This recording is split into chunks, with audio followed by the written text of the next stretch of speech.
ভাই আমি আপনাদেরকে বাঁচাতে চাই। আপনার ইবাদত, আপনার ঈমান যদি কবুলই না হয় তাহলে আপনার দুনিয়ার জীবনও ব্যর্থ, আর মরণের পরে তো একেবারে শেষ। আপনি ইবাদত মন মতো করছেন, আল্লাহর জান্নাত পাওয়ার জন্য এই আয়াতের 2 নাম্বার কথাই তো ছিল ওয়াজিদানিবুত তাগুত। ভাবে এই যে তেনাব থেকে এসেছে, তা আপনাকে ছেড়ে দেওয়া লাগবে। আপনি তাগুত যদি না ছেড়ে দিয়ে ঈমানের দাবি করেন, কোরআনে অন্য আয়াতে আল্লাহ জানিয়েছেন ফামাই ইয়াকফুর বিত-তাগুতি ওয়া ইউমিন বিল্লাহ। কেউ যদি ঈমানের দাবি করে যে আমি আল্লাহকে বিশ্বাস করি, তার প্রথম দায়িত্ব সে তাগুত যেন অস্বীকার করে, ছেড়ে দেয়। কি ছাড়বে বলেন তো? আরো জোরে বলেন। তাগুতের 4টা অর্থ পেয়েছি আমি তাফসিরে। তাগুতের 1 নাম্বার অর্থ হচ্ছে শয়তান। তাগুতের অর্থ কি? শয়তানকে ছেড়ে দেওয়া লাগবে। তো শয়তান তো নেই, ছাড়বো কি? শয়তান আছে? হ্যাঁ, আমরা অনেকেই মনে করি, বিশেষ করে বাংলাদেশে, যে শয়তান মানে ওই যে আসাসিল আর ওই জিন আছে, ওরা মনে হয় শয়তান। কে বলেছে আপনাকে? মিনাল জিন্নাতি ওয়ান নাস, 2 দলের ভেতরে শয়তান আছে। মানুষের ভেতরে যাদের আচরণ, যাদের চরিত্র শয়তানের মতো হবে, ওই নারী পুরুষগুলো শয়তান। শয়তানের 1 নাম্বার চরিত্র ছিল যৌনতা ছড়াতে ভালোবাসতো, যৌনবাদী ছিল। কি করে উলঙ্গ হওয়া যায়, লজ্জায় স্থান দেখানো যায় মানুষকে, এই ছিল তার সব সময়ের ধারণা, চিন্তা, ভাবনা, কাজ কাম। এজন্য জান্নাত থেকে হযরতে আদম এবং হাওয়াকেও বের করে দেবে এই নিয়ত ওর ছিল না। ওর প্রথম নিয়ত ছিল আদম আর হাওয়ার লজ্জায় স্থান দেখবো। বলেন নাউজুবিল্লাহ। আর সিনেমা বলেন, নাটক বলেন, থিয়েটার বলেন, কবিতা বলেন, কবি বলেন, যারা আজ বিভিন্ন কায়দায় বিভিন্ন অনুষ্ঠানের মাধ্যমে যে মানুষগুলো এই পৃথিবীতে মানুষের লজ্জার স্থান ওপেন করার জন্য কাজ করছে, নিজে সহযোগিতা করছে, বুঝবেন ওইটা টাটকা নির্ভেজাল শয়তান। আপনি এই হাদিস অনুযায়ী বলেন তো, বাংলাদেশে এখন শয়তান আছে না নেই? যে যত বেশি আছে এই দেশে উলঙ্গ হতে পারছে, যে যত বেশি কাপড় খুলতে পারে, সে তত বেশি টাকার মালিক হয়ে যাচ্ছে, তার দাম তত বেড়ে যাচ্ছে। ফ্যান বন্ধ করে দিন, এমনি আওয়াজ নেই, ফ্যান বন্ধ করে দিন। নাকি আওয়াজ এভাবে থাকবে? হ্যাঁ, ঠিক আছে। আমি শয়তান বোঝাচ্ছিলাম, যারা মনে করেন শুধু জিন শয়তান, আজাজিল শয়তান ও ছাতায় দেশে নেই। না, শয়তান ওইটা যারা উলঙ্গপনা ছড়ায়, নিজের স্ত্রী যাদের সুন্দর, মেয়ে সুন্দর, আরো সুন্দর করে সাজিয়ে শরীরের বিভিন্ন অঙ্গ প্রত্যঙ্গ গুলো মানুষকে প্রদর্শন করায়, এগুলো করতে যারা ভালোবাসে, আনন্দ পায়, বুঝবেন এটা আর এক শয়তান। এই শয়তানকে ত্যাগ করা লাগবে, ছেড়ে দেওয়া লাগবে, বর্জন করা লাগবে যদি ঈমান আনতে চান। তাহলে ঈমানদারের সাথে যৌনতার কোনো সম্পর্ক আছে? কথা বুঝতেছেন? 2 নম্বরের শয়তান কারা? কোরআনে কারীম জানিয়েছে ইন্নাল মুবাযযিরিনা কানু ইখওয়ানাশ শায়াতিন। এই পৃথিবীতে যারা অপচয় করে এরা শয়তানের ভাই। শয়তানের ভাই হলে ওইটা কি? বলেন বলেন। এরকম 77টা বিষয় পুরা কোরআনে আছে যে এগুলো করলে সে আর মানুষ থাকে না, ও আরেক প্রকার শয়তান হয়ে যায়। আজ অপচয় দেশে আছে না নেই বলেন তো? এখানে কত যুবক বসে আছে নিজের শরীরের অপচয় করছে মোবাইলে উল্টাপাল্টা জিনিস দেখে। আপনি বুড়ো মানুষ, মাথা তোলাচ্ছেন, জীবনে কিছু বুঝবেন আপনি? ওগুলো তো বোঝার কথা হয়েছে ওদের। আর যারা কম্পিউটার, ইন্টারনেট, মোবাইলের মাধ্যমে নিজের চরিত্রকে ধ্বংস করে ফেলছেন, এটাও একটা অপচয়। এক কথা বলেন না কেন? শেষ বয়সে এসে বলে হুজুর ইন্ডিয়া হারবাল না কলকাতা হারবাল দেন। আপনার তো দেওয়াই লাগবে, এনাদের তো লাগে নাই। 8-10টা করে ছেলে মেয়ে জন্ম দিয়েছে, জীবনে কিছু খাওয়া লাগে নাই, আর এখন 14টা বড়ি খেয়েও কিছুই পারে না। না আমি মুরব্বী আছে এই জন্য বলছি না, বাস্তবতা এইটা। আর শরীরকে যারা অপচয় করছে, আপনিও শয়তানের ভাই। আপনার বাবা আপনার মা মাথার ঘাম পায়ে ফেলে কত কষ্ট করে টাকা পাঠায় আপনার মেসে ওয়াইফাই লাইন নিয়ে ইন্টারনেট নিয়ে আপনি সারাদিন উলঙ্গ নাচ দেখেন, এইটা আর একটা অপচয়। এই এলাকায় এসব নেই। এই যে অপচয় গুলো বন্ধ করা লাগবে। আল্লাহ শুধু ওয়াজ করেই কিন্তু শেষ করেননি, নিজেও তিনি অপচয় করেন না। বিজ্ঞান যে আয়াত নিয়ে গবেষণা করেছে যে আল্লাহ যে বললেন যে দুনিয়ায় যারা অপচয় করে তারা শয়তানের ভাই, দেখি তো আল্লাহর কোনো অপচয় আছে কিনা। মাথা থেকে পা পর্যন্ত শরীরের ভেতরে তাকিয়ে দেখে গুরুত্বপূর্ণ একটা পিত্ত রস তৈরি হয়। এই যে খাবারগুলো আমরা খাই, এখান থেকে খাবারের নির্যাস দিয়ে বানানো হয় পিত্ত রস। এটা ফোঁটা ফোঁটা করে আপনার খাবার যেখানে আছে ওই জায়গায় পড়ে। বিজ্ঞান এখন দেখাচ্ছে কম্পিউটার দিয়ে, যতক্ষণ এই ফোঁটা ফোঁটা রস পড়বে ততক্ষণ খাবার হজম হবে। খাবার যদি পেটে না থাকে, ওটা যেহেতু দামি জিনিস, এই জন্য অটোমেটিক আমার আল্লাহ ওই নাড়িটা বন্ধ করে দেন। উনি জানাতে চেয়েছেন বান্দা বান্দিরা, আমি নিজে শুধু অপচয়ের বিরুদ্ধে ওয়াজ করে শেষ করে দেয়নি, আমি নিজে আল্লাহ কোনোদিন অপচয় করি না, আমি অপচয় ভালোবাসি না। বলেন সুবহানাল্লাহ। আমরা একটা দুইটা করে যদি 77টা বলতে যাই, আজকের আয়াত হয়তো শেষ হবে না। এই জন্য কয়েকটা বললাম। এই পৃথিবীর ময়দানে যারা অশ্লীলতা ছড়ায় আর যারা অপচয় করে, এরকম অনেকগুলো গুণের সমন্বয় যাদের ভেতরে, বুঝবেন এটা আর একটা শয়তান। এই শয়তানকে ত্যাগ করা লাগবে। নির্দেশ কার? আরো জোরে বলেন। আমি তাগুতের 4টা অর্থের প্রথমটা বললাম, তাগুত মানে শয়তান। তাহলে আগে ঈমান যদি কেউ দাবি করে যে আমি ঈমান এনেছি, আমার ঈমান আছে, আগে এদেরকে ছেড়ে দেওয়ার দরকার আছে না নেই? আমার মাঝে মাঝে চিন্তা হয়, এই রমজান মাসে অনেকে উলঙ্গপনা ছড়িয়ে যাচ্ছে। আজকেও বিমানে আসার সময় যা দেখলাম, এটা মুসলমানের দেশ, আমার বিশ্বাস হয় না। তো রমজান মাস, ওই সময় ওঠার পরে চিন্তা করলাম, আল্লাহ রমজানে শুনি যে শয়তান বাধা আছে, এগুলো কি?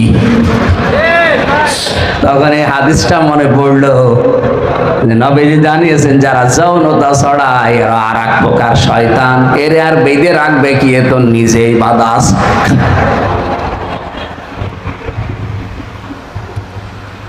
শয়তানের প্রথম কাজ হচ্ছে যারা উলঙ্গপনা ছড়াবে, লজ্জা স্থান দেখাতে মানুষকে ভালোবাসে, নিজে পছন্দ করে। এই পৃথিবীতে একটাই মাত্র প্রাণী আমরা দেখতে পাই, এক হাতের উপরে বড় লেজ, কিন্তু লজ্জা স্থান ঢেকে রাখে না। নাম কি? কুকুর। কুকুর নাম কি? এত বড় লেজ, অথচ উল্টিয়ে পিঠের উপরে রেখে মানুষকে দেখায় যে জিনিসপত্র যা আছে দেখ। এদেশেও যাদের চরিত্র এরকম, এত বড় বড় কাপড় থাকতে আপনি ওয়ান পিস পরে রাস্তায় আসেন, আপনার চরিত্র কুকুরের মতো। সূরা রহমানের ইয়ারাফুল মুজরিমুনা বিসিমাহুম বিন্নাওয়াসি ওয়াল আকদাম আয়াতের তাফসিরে বেশি, কিয়ামতের দিন আল্লাহ মানুষের আকার আকৃতি বানিয়ে দেবে 10 রকমের, তার ভেতরে এই প্রকারের নামও আছে। যারা দুনিয়ায় অশ্লীল ভাবে চলাফেরা করে, নিজের গোপন জায়গাগুলো মানুষকে দেখাতে আনন্দ পায়, সে নারী হোক আর পুরুষ হোক, বুঝবেন ও কিয়ামতে আকৃতি পাবে কুকুরের। আমার তো মনে হচ্ছে আমরা এখানে অনেকেই বসে আছি, আমাদের এই আসল চেহারা কিয়ামতে পাবো না, পাবো শেষে কুকুর। এই কথা বলেন না কেন? নিজের মেয়ে বউ সুন্দর হলে আপনি দিশা পালনা করবেন কি? আরো সুন্দর করে বিউটি পার্লারে সাজিয়ে বিভিন্ন অনুষ্ঠানে নিয়ে যায়, মানুষকে বোঝাতে চায় যে মাল আমার আছে। মাল থাকলে আমি করবো কি? ওকে আমার মাল। সে 18 সালের এক ঘটনা মাঝে মাঝে আমি শিক্ষার জন্য বলি। কুষ্টিয়ার ওই মজমপুর গেটে দেখি সুন্দর করে বউকে পেছনে নিয়ে মোটরসাইকেলে যাচ্ছে দাওয়াত খেতে। সালাম দিলাম, উত্তর দেওয়ার পরে বললাম ভাইকে, তোমার ভাবি। এমন পোশাক পরিয়েছে, ও ছাতায় একবার তাকিয়ে আর তাকানো যাচ্ছে না। শাড়ির নামে পরিয়েছে মশারি। মশারি মার্কা শাড়ি নেই এখন? বললাম আপনি কি পরিয়েছেন, কি শাড়ি না মশারি? আপনারও তো লজ্জা লাগার কথা। আমার কানের কাছে মুখ নিয়ে বলছে হামজা করব কি, সারা জীবন তো নিজেই দেখলাম, আমি আর কত দেখবো? এলাকার মানুষের হক নেই, হক আদায় করে বেড়াচ্ছে। এরকম হক আদায় করা মানুষ দেশে আছে না নেই? এখানে কারা আদায় করেন হাত তোলেন তো। একজন না, আমি শিক্ষার জন্য বলছি ভাই। আপনার মোবাইল দামি হয়, আপনার শার্ট দামি হয়, গাড়ি দামি হয়, বাড়ি দামি হয়ে যায়, শুধু আপনার স্ত্রী আর মেয়ে কম দামি হয়ে যায়। এগুলো মানুষকে দেখানো লাগবে যে এত কম দাম হয়ে গেছে এদের। অথচ বোরখার নামে, হিজাবের নামে যেটা আল্লাহ পাক দিয়েছিলেন, এটা কিন্তু মেয়েদের বডি গার্ড, রক্ষা কবচ। কথা বলে না কেন? দুইজন বডিগার্ড দুই দিকে থাকলে যেমন সেফটি থাকে, এই বোরকা হিজাবের দ্বারা আল্লাহ ঠিক ওইভাবে ফেরেশতাদের দিয়ে পাহারা দেয়। আর সেইটা খুলে মিলে আজ যারা এখনো রমজান মাসে এভাবে খোলামেলা চলছেন বেপরদায়, আপনি বিশ্বাস করতে পারেন আপনার মানুষ নেই, আপনি শয়তান হয়ে গেছেন। 2 নম্বরে অপচয় যেন জীবনে আমাদের কোনো জায়গায় না হয়। অপচয় যারাই করবে এই মানুষগুলো আর মানুষ থাকবে না। আল্লাহর কোরআনের ভাষায় এরা শয়তানের ভাই হয়ে যাবে। বলেন নাউজুবিল্লাহ। আমি তাগুত ছেড়ে দেওয়ার জন্য আয়াতের ব্যাখ্যা করছিলাম যে তাগুতের প্রথম অর্থ শয়তান, 2 নম্বরে তাগুতের অর্থ মানুষের তৈরি করা আইন। সুতরাং মানুষের তৈরি করা আইন প্রতিষ্ঠার জন্য যারা কাজ করে, দল করে, সংগ্রাম করে, আন্দোলন করে, মিছিল মিটিং করে, ওদের ঈমান আজও ঈমান হয়নি। কারণ ফামাই ইয়াকফুর বিত-তাগুতি ওয়া ইউমিন বিল্লাহ, কেউ যদি তাগুত ছেড়ে দেয় এরপরে যদি ঈমানের দাবি করে, ফাকাদ ইসতামসাকা বিল উরওয়াতিল ওয়াসকা, সে যেন এমন একটা মজবুত রশি ধরেছে যা কোনোদিন ছিঁড়ে যাবে না। এত সহজ ভাষায় বলার পরেও যদি কেউ না বোঝার ভান করে থাকে, আমার কিছু বলার নেই। এই পর্যন্ত বুঝেছেন কিনা বলেন তো? বুঝেছেন? তাহলে আমরা যারা আজ মানুষের তৈরি করা আইন প্রতিষ্ঠার জন্য দল করি, আন্দোলন করি, মিছিল মিটিং করি, তাদের ঈমান আছে না গেছে? এরপর আর কি বলা থাকে বলেন তো? তাহলে আপনাকে ঈমান আনতে হলে আল্লাহর শর্ত দিচ্ছেন আগে ওইটা ছেড়ে দে। আপনি এখনো না ছেড়ে যদি বলেন না আমার ঈমান আছে, আর আপনার ওই রকম ঈমান নিয়ে আমি যদি জানাজা পড়াই, আপনি তো ঈমান নেই। কারণ কোনো বেঈমানের জানাজা পড়া জায়েজ নেই। এই কথা বলা লাগবে। আমি তো এই আয়াত অনুযায়ী দেখতে পাচ্ছি এই দেশে 100 জনের 85 জনের জানাজা হচ্ছে না। জানাজা পড়লেই হবে তা না, কবরে দিলে আপনি মুমিন হিসাবে মাপ পাবেন তাও না, আপনাকে আগে ঈমানদার হওয়া লাগবে। আপনার ঈমানই তো নেই। এই যে সময় কথা বললাম, যেগুলো করলে মানুষ আর মানুষ থাকে না, ও তাগুত হয়ে যায়। তাগুতের প্রথম অর্থ শয়তান, শয়তান হয়ে যায়। ঈমান আনার আগে আপনাকে তাগুত ছেড়ে দেওয়া লাগবে। মানুষের তৈরি করা আইনের জন্য দল করছেন, ওটা আগে বাদ দেওয়া লাগবে। আমার ওয়াজ তো হয়ে গেছে, আপনি যদি বুঝে থাকেন। আর যদি বলেন না এখনো বুঝি নাই, ওয়াজ করেন, তো কি ওয়াজ করবো বলেন?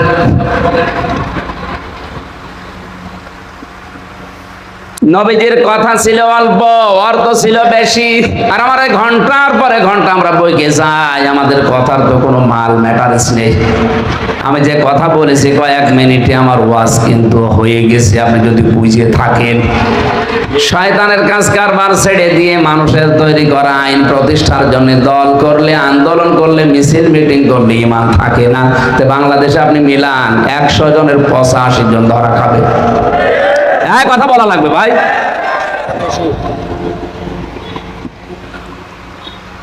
হেদায়েতের মালিক যেহেতু আল্লাহ ছেড়ে দিয়েছে, আল্লাহর কাছে আল্লাহ যেন আমাদেরকে অমরের মতো মনটা ঘুরিয়ে দেন, বলেন আমিন।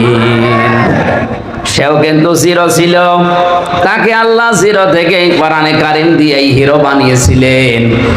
আমরা আজ অনেকে জিরো আছি। আল্লাহ জানে রমজানে কোরআন নাজিলের এই মাসে কোরআনের কাছে এসে আমাদেরকে হিরো হওয়ার তৌফিক দেন। না, আমার ব্যাখ্যা বেশি হয়ে যাচ্ছে, আমি ওদিকে গেলাম না। আমার মূল কথা ছিল এটা, নবীরা এই পৃথিবীতে আল্লাহর ইবাদতের দাওয়াত দিতেন। আলেম যারা, তারাও ইবাদত করবে। 3 নম্বরে আল্লাহর নিষিদ্ধ কাজগুলো তারা সমর্থ থাকার পর ছেড়ে দেবে। গুণ 3টা আলেমের। কয়টা? আল্লাহর কালাম নিয়ে চিন্তা ভাবনা করা, 2 নম্বরে আল্লাহর ইবাদতে ব্রত হওয়া, 3 নম্বরে আল্লাহর নিষিদ্ধ কাজগুলো সমর্থ থাকার পরও ছেড়ে দেওয়া। এই 3টা গুণ যাদের ভেতরে আছে, ইমাম তাইমি আয়াতের ব্যাখ্যায় বলেছেন সেটা আলেম। আর নবীজির হাদিস হচ্ছে, কোন মানুষ যদি কিয়ামতে তার জ্ঞান অনুযায়ী আমল করে, সেই লোকটা আল্লাহর কাছে আলেম। জ্ঞান অনুযায়ী আমল করেছে সবচাইতে বেশি দুনিয়াতে নবীরা। কারা? বলেন বলেন। নবীদের পরে করেছে আল্লাহর নবীর সাহাবীরা। কথা বলে না কেন?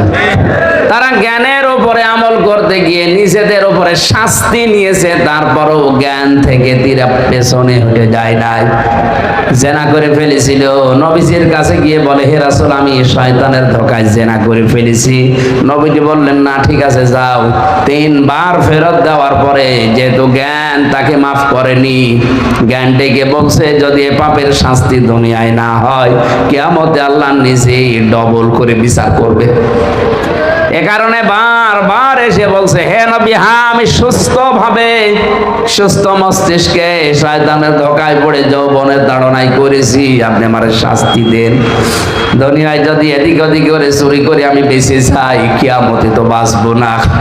আর যদি আমাদের জ্ঞানের উপরে আমল থাকতো, এই দেশ দুর্নীতি মুক্ত হয়ে যেত। এ কথার ওজন কত আপনি টের পেয়েছেন?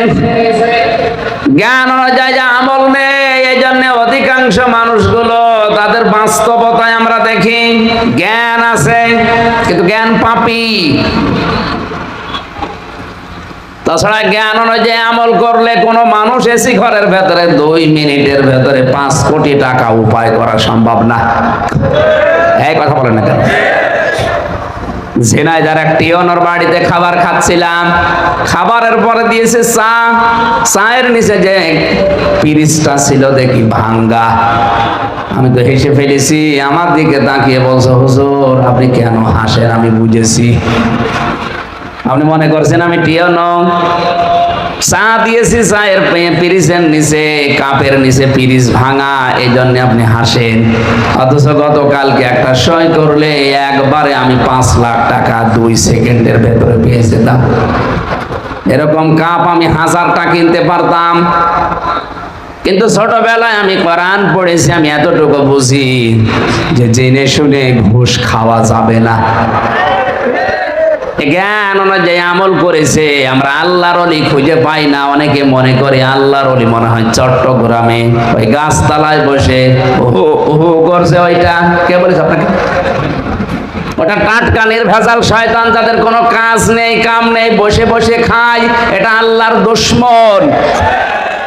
আল কাসিবু হাবিবুল্লাহ, যারা কাজ করে খায় নবীজির ভাষায় তারাই আল্লাহর বন্ধু।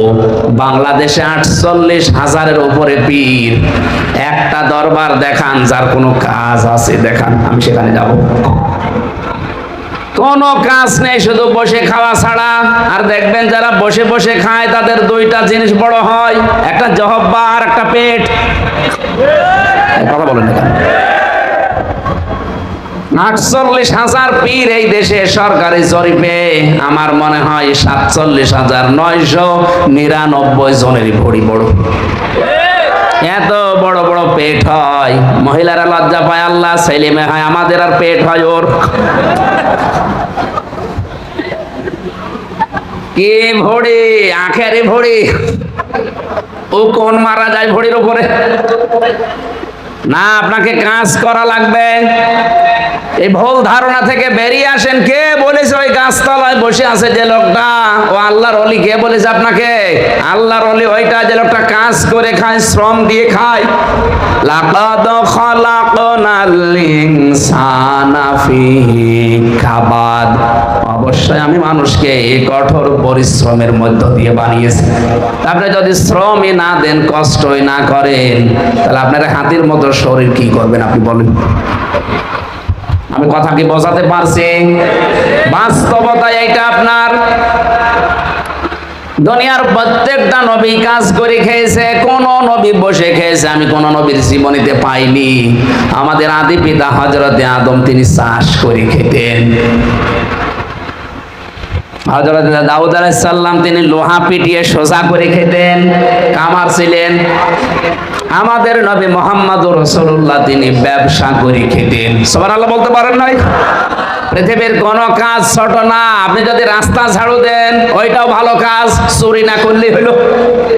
এক কথা বলেন। এই টিয়ানো সাহেবকে আপনি যদি দেখতে পান যে জ্ঞান অনুযায়ী আমল করছে, ওইটা আল্লাহর ওলি। আল্লাহর ওলি দেখার জন্য ওই বরিশালে যাওয়ার দরকার নেই। আল্লাহর ওলি দেখার জন্য সিলেটে, চট্টগ্রামে যাওয়ার দরকার নেই। আল্লাহর ওলি আপনার ওইটা যে লোকটা তার কর্মজীবনে সঠিক। এই টিয়ানো সাহেবের সামর্থ্য ছিল পাপ করার, না ছিল না? খালি 2 সেকেন্ড একটা সই করে দেবে, 5 লাখ টাকা হাতের ভেতরে গোপনে ধরিয়ে দেবে, কেউ টেরও পাবে না। ওই রকম কাপ পিরিস 1000টা কিনতে পারতো না। এই কথা বলে না কেন? সে তার জ্ঞান অনুযায়ী আমল করেছে। এই পৃথিবীতে সবচাইতে বেশি জ্ঞান অনুযায়ী আমল করেছে নবীরা, রাসূলেরা, সাহাবীরা। এই জন্য তারা বিপদেও পড়েছে বেশি। আমি আলেমদের সম্মান এমনি কামনা করি না, এই কারণে আলেম তো ওইটা যে তার জ্ঞান অনুযায়ী আমল করবে। আরে দুনিয়াতে আজ হোক কাল হোক তো বিদায় নেওয়াই লাগবে। সত্যের পথে টিকে থাকতে গিয়ে, সত্যের আহ্বান জানাতে গিয়ে যদি আমি লাশ হয়ে রাস্তায় পড়ে থাকি, আমার কোনো অসুবিধা নেই। আমার এই বডি যদি আমার মরণের পরে, শাহাদতের পরে কেউ ট্রেনে ফেলে দেয়, কোনো অসুবিধা নেই। এক কথা বলছেন না কেন? বিশ্বনবীর শালীর ছেলে হযরতে জুবায়ের জিহাদের ময়দান থেকে পালিয়ে এসেছে। তার স্ত্রী, তার মা হযরতে আসমা, আয়েশার বোন, ডাক দিয়ে বলে, সন্তান কি করো? বলে আমি চলে এসেছি। কেন? তো দেখলাম জিহাদের ময়দানে কাফেররা মুসলমানদেরকে যারাই ধরতে পায় তারে কেটে কেটে টুকরা টুকরা করছে। এ দেখে আমার ভয় লেগে গেছে, আমি চলে এসেছি। মা ডাক দিয়ে বলে, সন্তান আমার, ছাগল জবাই হওয়ার পরে ওটাকে কাবাব বানাবে নাকি ওটা রান্না করবে, ভুনা করবে, তোমার দরকার কি? কথা বলে না কেন? তুমি যদি শহীদ হতেই পারো, তোমার নাক কাটবে না, মুখ কাটবে না, দাঁত ফেলে দেবে, ওটা দেখার দরকার আছে। তোমার আসল জীবনের টার্গেট হওয়া দরকার তো শাহাদাত। আজ আমি আলেমদের মর্যাদা কামনা করি, ওই আলেমদের যারা শাহাদতের জন্য প্রস্তুত, সত্যের জন্য। আল্লাহ যেন এরকম আলেমেদেরকে হওয়ার তৌফিক যেন দান করেন, বলেন আমিন।